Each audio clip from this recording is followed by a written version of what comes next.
अखिल भूमंडलीय सर्व शिरोमणि मुनि समाज के संस्थापक आदि मुनीश्वर योगेश्वर सद्गुरुदेव शिव मुनि महाराज की जय। उपस्थित मुनि वृंद, साधु सज्जन वृंद, संत वृंद, साधक वृंद, आध्यात्म ज्ञान के जिज्ञासुओं और प्रेमियों, सभी श्रोता वृंद, आप सबको मेरा कोटिशः नमन, सप्रेम जय जीव। तो आध्यात्मिक चर्चा चल रही है और हम लोग सद्गुरुदेव शिव मुनि महाराज रचित ग्रंथ सत्य सुंदर और स्वतंत्र विचार पर चर्चा कर रहे हैं। अध्याय 17 पर चर्चा हो रही है। शीर्षक दिए हैं सद्गुरुदेव पुस्तक के गुलाम। तो हम लोगों को सद्गुरुदेव बतला रहे हैं कि पुस्तक बेजान वस्तु है, जड़ है, और आप क्या हैं? चेतन है। लेकिन ये चेतन होते हुए भी ये मनुष्य उन पुस्तकों पर अधिक भरोसा करता है। अपने अनुभवजन्य ज्ञान का भरोसा करना चाहिए, सद्गुरु का कहना है। लेकिन किताबों के गुलाम बन गए हैं सब। पुस्तक के गुलाम हैं सब लोग।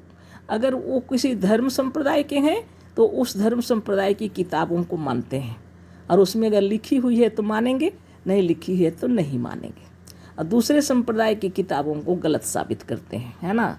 इसी विषय पर समझा रहे हैं। तो आप इन चक्करों में न पढ़कर सत्य को समझिए, है ना। पुस्तक के गुलाम मत बनिए, उसी विषय पर लिखे हैं गुरुदेव। तो आगे हम लोग पढ़ते हैं, कल जो पढ़े थे याद दिलाते हुए, है ना। दूसरी बात यह है कि पुस्तकों और किताबों में ज्ञान ही रहता है या अज्ञान भी? क्या सब किताबों में ज्ञान ही है? क्या आप इसे मानते हैं?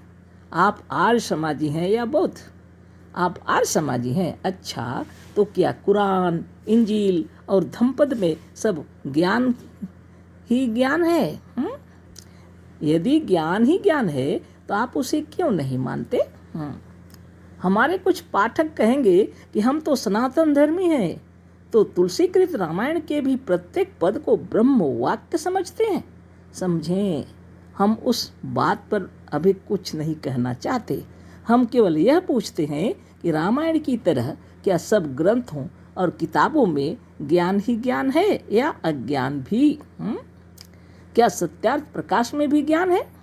एक सनातन धर्मी अवश्य कहेगा कि नहीं, सत्यार्थ प्रकाश में सब ज्ञान नहीं है। सत्यार्थ प्रकाश आदि से अंत तक अज्ञान से भरा हुआ है। इससे यह साफ प्रकट होता है कि संसार में ऐसी असंख्य पुस्तकें हैं जिनमें अज्ञान है। तो सद्गुरुदेव क्या बतला रहे हैं ना। सभी किताबों के अंदर ज्ञान भी है और अज्ञान भी है। तो आप क्या करें? स्वतंत्र विचार से सत्य को जानें, पक्षपात न करें, कहने का मतलब है ना। जैसे गुरुदेव लिख रहे हैं, है ना, सो किताबों में ज्ञान सिर्फ है या अज्ञान भी है ना।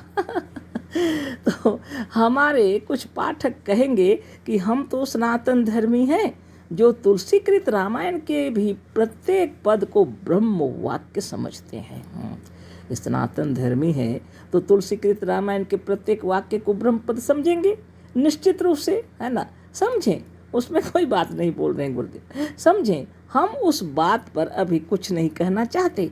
हम केवल यह पूछते हैं कि रामायण की तरह क्या सब ग्रंथों और किताबों में ज्ञान ही ज्ञान है या अज्ञान भी? क्या सत्यार्थ प्रकाश में भी ज्ञान है? एक सनातन धर्मी है तो रामायण को मान रहे हैं पूरी तरह, एक एक वाक्य को ब्रह्म वाक्य मान रहे हैं।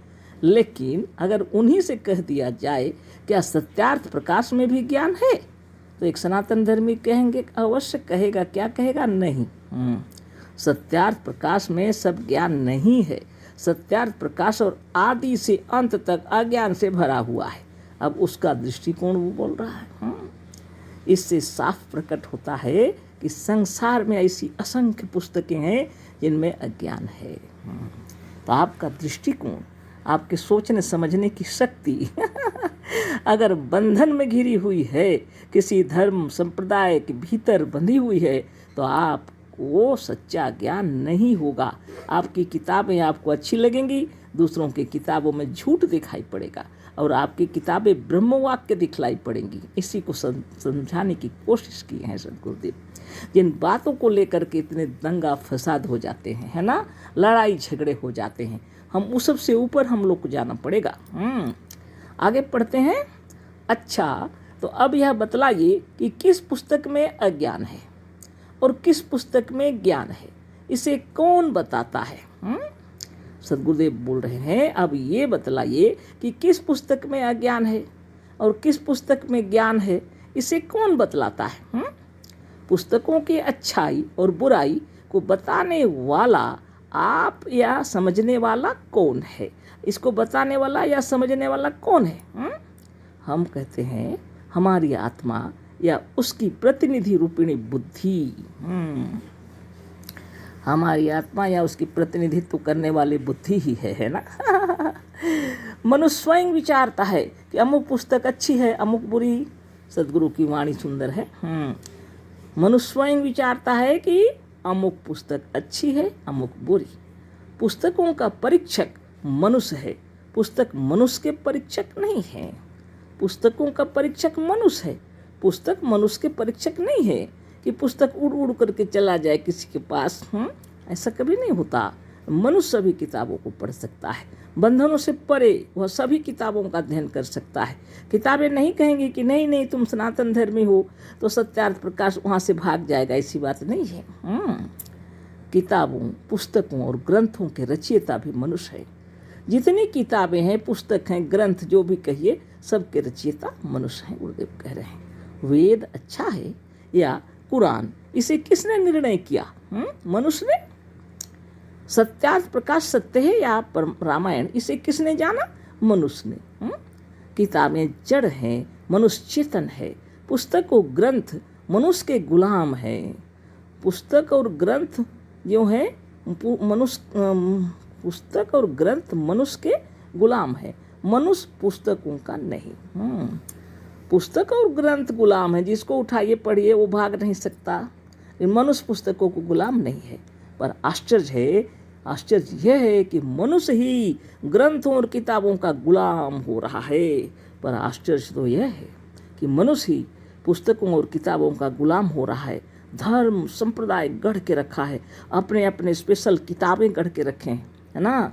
और उस ग्रंथ को ऐसे मानते हैं कि प्राण चला जाए तो चला जाए, लेकिन वो किताब की एक एक वाणी ही ब्रह्म वाक्य है, चाहे किसी की प्राण चले जाए। आगे पढ़ते हैं। एक विचारवान मनुष्य यदि किसी दूसरे विचारवान मनुष्य से कुछ पूछता है तो इसका यह मतलब नहीं है कि वह पुरानी पुस्तकों की लिखी हुई बात को दोहरा दे, किंतु प्रश्नकर्ता यह जानना चाहता है कि उसका अपना अनुभव क्या है। यदि कोई विचारवान व्यक्ति किसी दूसरे विचारवान व्यक्ति से कुछ जानना चाहते हैं तो सिर्फ किताबों को ही पढ़ पढ़ के लोग सुना देते हैं या रटी हुई बातें सुना देते हैं, लेकिन प्रश्नकर्ता वास्तव में चाहता है कि कुछ अनुभवजन्य ज्ञान उसको सीखने को मिले। आगे सदगुरुदेव कहते हैं पुस्तक की लिखी हुई बातें तो लिखी हुई हैं, उसे वह भी पढ़ सकता है। असंख्य मनुष्य अपने अनुभवों को लेकर मर जाते हैं और किसी पर उसे प्रकट नहीं करते हैं। असंख्य मनुष्य ऐसे हैं जो अपने अनुभवों को लेकर मर भी गए, किसी पर प्रकट नहीं कर सके, कहना चाहे भी तो नहीं कह पाए। यदि कहना हुआ तो कहते हैं वही जो पुस्तकों में लिखा रहता है। कहते भी हैं तो डर के मारे वही बात कहते हैं जो पुस्तकों में लिखा हुआ है, जो पुराने ऋषि मुनि कह गए हैं। जैसा कि तुलसीदास जी ने कहा है, यहाँ ना पक्षपात कछु राखूं, संत पुराण वेद मत भाखूं, है ना। कहते हैं कि यहाँ हम पक्षपात नहीं करेंगे, हम कहेंगे वही जो वेदों पुराणों और पुराने संतों ने कहा है। यह पक्षपात नहीं तो और क्या है। ना मालूम तुलसीदास जी पक्षपात किसे कहते थे। हम पक्षपात नहीं करेंगे बोल रहे तुलसीदास जी। यहाँ ना पक्षपात कछु राखूं, संत पुराण वेद मत भाखूं। मैं पक्षपात नहीं करूँगा, वेद पुराण और संतों ने जो कहा है मैं वही कहूँगा, पक्षपात नहीं करूँगा। तो सदगुरुदेव कह रहे हैं ना मालूम तुलसीदास जी पक्षपात किसे कहते थे। यही तो पक्षपात है कि वह वेद पुराण और संतों की बात मानेंगे, क्योंकि सनातन धर्मी है ना। एक सनातन धर्मी हिंदू थे। हाँ, तुलसीदास जी एक सनातन धर्मी हिंदू थे। इसी पक्षपात के नाते पुराणों और वेदों का मत कहा। यदि अपने धर्म का पक्षपात नहीं होता तो कुरान और इंजील का भी मत कहते, या वेदों और पुराणों का भी मत न कहकर निष्पक्ष होकर अपना ही अनुभव कहते। तो ऐसी बातें आ जाती हैं, है ना। पक्षपात है ना। वो अपने सनातन धर्म की बातों कह रहे हैं और हम बिल्कुल पक्षपात नहीं करेंगे, हम वेदों पुराणों में जो लिखा है और संतों ने जो कहा है वही कहेंगे, है ना। तो सदगुरुदेव कह रहे हैं इसी को तो पक्षपात कहते हैं। अगर पक्षपात नहीं करते तो कुरान और इंजील की बातें भी बतलाते। जहाँ पर जो अच्छी बातें हैं उन सबको अपने अनुभव की बातें बतलाते नहीं तो, है ना। देखिए कितनी बड़ी बात है। एक तो लोग लिखते ही बहुत कम, बहुत कम है। जो लिखता है वह भी अपना अनुभव नहीं लिखता, किंतु उसके पहले जितनी पुस्तकें लिखी जा चुकी हैं उसमें से संग्रह करके रख देता है। इसे असंख्य मनुष्यों का अनुभव जन्य ज्ञान उन्हीं के साथ मर जाता है। ऐसा क्यों होता है? तो यही बातें हैं। लिखने वाले बहुत कम हैं। उत्तम कोटि के ग्रंथ अगर किसी ने लिखे भी हैं तो पक्षपात से भरा हुआ है, और अगर अनुभवजन्य ज्ञान कुछ है तो किसी की हिम्मत नहीं है बताने की। अपने मन के अंदर में उन अनुभवजन्य ज्ञानों को लेकर चले गए, है ना। और हम लोग खाली बैठे रहते। अगर सदगुरुदेव नहीं आए होते तो हम लोग को दिव्य नेत्र कौन देता, है ना। अशेष धन्यवाद, कोटिशः नमन। कल फिर चर्चा होगी। सब प्रेम जय जीव। सदगुरुदेव शिव मुनि महाराज की जय।